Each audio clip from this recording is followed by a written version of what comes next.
Well, we started out pretty foggy and then it cleared out pretty quick as we shot up into those mid-80s. Now you see a little bit of cloud cover fighting its way in from the north, but that strong storm finally pushing off towards the east, and it is targeting the entire Gulf Coast region. Right now we're looking at the temperature change over the last 24 hours in those 70s yesterday. Then we're in those 60s, making a good 20-degree run up into those 80s, and that's what we're looking for when we're talking about these stable post-frontal conditions settling in over the Concho Valley.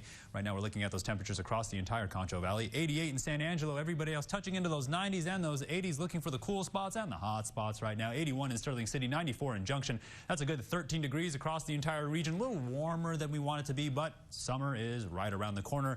And with summer, that means hurricane season. We're looking at these temperatures and these dew points and the humidity indices, really just the moisture in the atmosphere drying out, pretty stable right now. 40-degree dew points, if not 50 off towards those eastern counties, while the humidity indices are somewhere between the 20% and the 50%. But we're not going to see any severe weather because a lot of these stable dry air conditions are, like I said, settling in across the entire Concho Valley. Here's that ridging that's taking place while this low trough is pushing off around the Gulf, where we're seeing another cutoff low there in Southern California.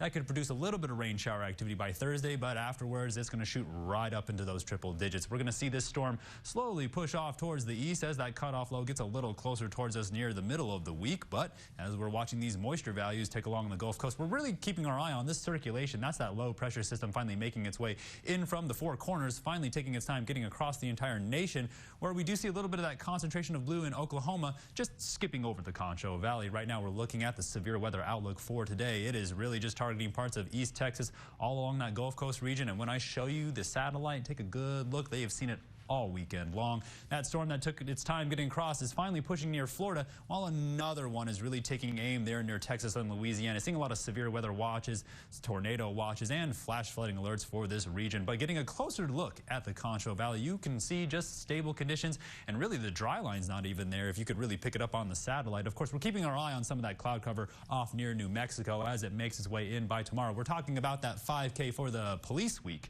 Of course, we're going to take a good look in the morning, seeing pretty clear conditions. But as that 6 o'clock hour pushes around, could see a few storms pop up around Abilene, if not near those southern counties near Cristobal, before it pushes off, of course, near Brady. And then things settle back down as we make our way into the evening for another beautiful day here in the Concho Valley. So tonight, we're going to cool off pretty chilly into those 50s tonight, as we could see some of those breezier conditions. Then tomorrow, we're making a good run at those triple digits, 96 degrees, and things are only going to get hotter from there as we make our way through that third week of May. I think there's 5 weeks. It's going to be a long month as we can see those temperatures really getting up there. By Thursday, that low pressure system, that's where we see those temperatures only drop down into the 80s. Then we're firing right back up there for this weekend as we could touch up into 102, while those lows follow the same trend from those 60s into those 70s. Stay tuned, more for the break. You're watching KSAN News at 5.